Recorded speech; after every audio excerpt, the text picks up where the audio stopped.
মেজ বৌদি একটু থেমে আবার বলতে শুরু করলেন, আমার শরীরটাও তখন ঠিক ছিল না। তবু আমি দেশের বাড়িতে গিয়ে কিছু কথা শাশুড়ি মা আর শ্বশুরমশাইকে বলি, কিন্তু ওনারা আমার কথায় ঠিক বিশ্বাস করতে পারেন না। পরমকে সবাই খুব ভালোবাসতো আর বিশ্বাস করত, আর বর্দি বাড়ির সবাইয়ের মন জয় করে বসেছিল। সেখানে আমি বাবা মায়ের কাছে খারাপ হয়ে গেলাম গো রানী। বর্দি সবাইকে বুঝিয়েছিল আমি নাকি ওকে হিংসে করি, আমি খুব অহংকারী। বর্দি ও ভাইয়ের কথাটা মাকে শুধু জানিয়েছিলাম, আর বাবাকে শুধু বলেছিলাম, জানি আপনি আমার কথায় বিশ্বাস করবেন না, তবু আপনাকে বলছি টাকা পয়সা সাবধানে রাখবেন। এছাড়া আমি আর কি করতে পারতাম বলো তো? পরিবারের মান সম্মানের কথা মাথায় রাখতে হবে। যাই হোক, এই সময়ে আমি অন্তঃসত্ত্বা হয়ে পড়ি আর কিছুদিনের জন্য বাপের বাড়ি চলে যাই। সনাতনদাকে বলে আসি পরমের উপর নজর রাখার জন্য।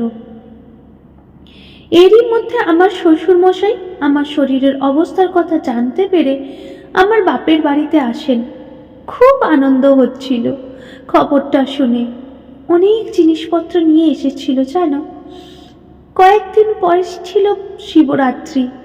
আমার শ্বশুর বাড়িতে খুব ধুমধাম করে শিবরাত্রি পালন করা হয়। শ্বশুর বাবা এতই আনন্দিত ছিলেন যে আমাকে বললেন, জানো বৌমা, আমি একটা গাড়ির ব্যবস্থা করব যাতে তুমি ওই দিন দেশের বাড়িতে যেতে পারো। রুদ্রকে আমি কেমন সাজাবো গিয়ে একবার দেখে এসো। পুরো গ্রামের লোক শুধু দেখবে আমার রুদ্রকে।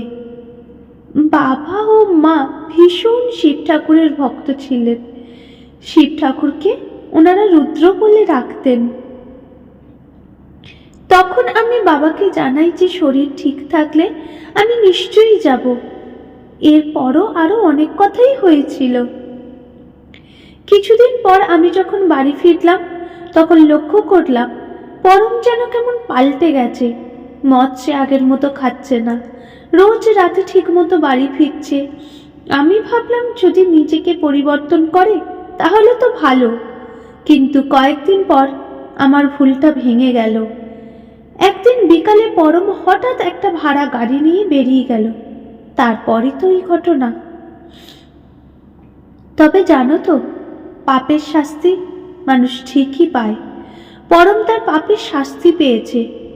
বড় বৌদির ভাই আর রবিন, এরা তিনজনই পরম যে গাড়ি ভাড়া করে নিয়ে গিয়েছিল সেই গাড়িতে 2 ব্যাগ ভর্তি করে টাকা চুরি করে নিয়ে পালানোর সময় গাড়িটা অ্যাক্সিডেন্ট করে মারা যায় জানো।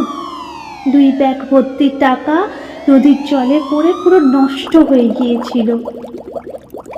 আমি কাউকে এই কথাটা জানাতে পারিনি, পরিমাণের মান সম্মানের কথা ভেবে। কিন্তু জানো, মায়ের সাথে কি হয়েছে সত্যি আমি কিচ্ছু জানি না। একমাত্র বড়দাই বলতে পারবেন ওই দিনে ঠিক কি কি ঘটনা ঘটেছিল। রানী, কিন্তু বড়দা তো কিছুই সেরকম মনে করতে পারছেন না। যে করেই হোক বড়দাকে মনে করাতেই হবে। দেশের বাড়িতে দরকার হলে আবার পুলিশ নিয়ে তল্লাশি করতে হবে। মেজ বৌদি, যদি আমাকে তোমাদের কোনো কাজে লাগে বলবে, আমি সব সময় তোমাদের সাথে আছি। এই বলে নানি চুপ করে যায় আর মাধব মাথা চাপড়াতে থাকে। মাধব কিছুই জানতো না। তিনু ও মনোজ মাধবকে শান্ত করে। মনোজ বলে, এইভাবে এখন ভেঙে পড়লে হবে না মাধব। আমি জানি এই সব কথা শুনে তোর মাথা খারাপ লাগছে, কিন্তু আমাদের আগে দেখতে হবে জেঠিমা কোথায়। মাধব কাঁদতে কাঁদতে বলে, আমি ভাবতেই পারছি না রে। ছি ছি, আমি বড়দাকে সন্দেহ করেছি। এখন আমি কি করব কিচ্ছু বুঝতে পারছি না। তিনু, তুই কেন এত চিন্তা করছিস? আমরা সবাই তো তোর সাথে আছি। তুই আগে শান্ত হ। শোন, আমার মনে হয় তোদের বাড়ির চারদিকটা একটু পরিষ্কার করার ব্যবস্থা করা হোক। মনোজ সঙ্গে সঙ্গে বলে ওঠে, হ্যাঁ রে, আমারও মনে হয় বাড়ির চারপাশটা একটু পরিষ্কার করে সবাই মিলে বাড়িটা ভালো করে খোঁজা হোক। তেমন মনে হলে পুলিশকে আর একবার খবর দেওয়া ভালো। কি বলিস তোরা? রানী ও তিনু দুজনেই একমত হয়। এই সময় তিনু মাধবকে জিজ্ঞাসা করে, মাধব, তোর সেই ধাঁধাটা মনে আছে যেটা তুই তোর বাবার হিসেবের খাতা থেকে পেয়েছিলিস? নিজেকে একটু সামলে নিয়ে মাধব উত্তর দেয়, না রে, ঠিক মনে পড়ছে না এই মুহূর্তে। বাড়িতে আছে হিসেবের খাতাটা। রানী উৎসুক হয়ে জিজ্ঞাসা করে, কি ধাঁধা গো?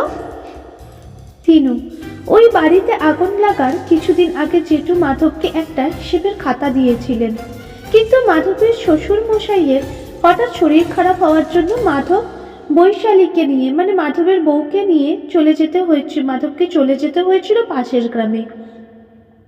তার মধ্যে এই সব কিছু হয়ে গেল। কিছুদিন বাদে যখন মাধব হিসেবের খাতা পরীক্ষা করছিল, তখন লক্ষ্য করে হিসেবের খাতার ভিতরে পৃষ্ঠার পৃষ্ঠার মাঝে মাঝেই কিছু হিয়ালি কথা কিন্তু লেখা আছে। আর সেই খাতাটা নিয়ে মাধব আমার কাছে আসে। কিছুটা আমি সমাধান করতে পেরেছি, তবে জানি না ঠিক সমাধান করতে পেরেছি কিনা, কিন্তু একটা জায়গাতে আমি আটকে গেছি। রানী বলে, আমাকে একবার ধাঁধার খাতাটা দেখিও তো। মাধব, ঠিক আছে, আমি এখান থেকে ফিরেই বাড়িটা পরিষ্কার করার জন্য লোক ঠিক করছি। আমরা তো রাতের বেলা খুঁজেছি, এবার দিনের বেলায় গ্রামের সব লোকেদের সামনে খুঁজব। রানী, সেখানে কিন্তু তোমাকে থাকতেই হবে। রানী, হ্যাঁ, বাড়ি থেকে যদি অনুমতি দেয় নিশ্চয়ই থাকবো, তবে মেজ বৌদি ও বৈশালীকেও থাকতে বলো। মাধব, ঠিক আছে। মনোজ আর তিনু, তোরা গ্রামের কিছু বিশ্বস্ত লোকেদের একটু বলে রাখিস। বেশি ভিড় করার দরকার নেই, আমি আগে থেকে পুলিশকে খবর দিয়ে রাখতে পারি। মনোজ, তাহলে একটা রবিবার দেখে সব ঠিক কর। তিনু, ঠিক আছে, এবার চুপ কর। ওই দেখ, রতন দ্বারা আসছে। দেখা যাক জেঠিমাকে খুঁজে পাওয়া যায় কিনা। জেঠু যে হেয়ালিটা লিখে রেখেছেন, কি সেই হেয়ালি? হঠাৎ হেয়ালি লিখতে গেলেন কেন? তাহলে কি জেঠু মেজ বৌদির কথাতে কিছু সন্দেহ করেছিল? রানীরা কি ধাঁধার উত্তর খুঁজে বের করতে পারবে? রুদ্রের বাহনকে কি রানীরা ভুতুরে বোসবাড়ি থেকে খুঁজে পাবে? অনেকগুলো প্রশ্ন আছে। দেখা যাক পরবর্তী চ্যাপ্টারগুলিতে এই সব প্রশ্নের উত্তর পাওয়া যায় কিনা। 무궁화 꽃이 피었습니다.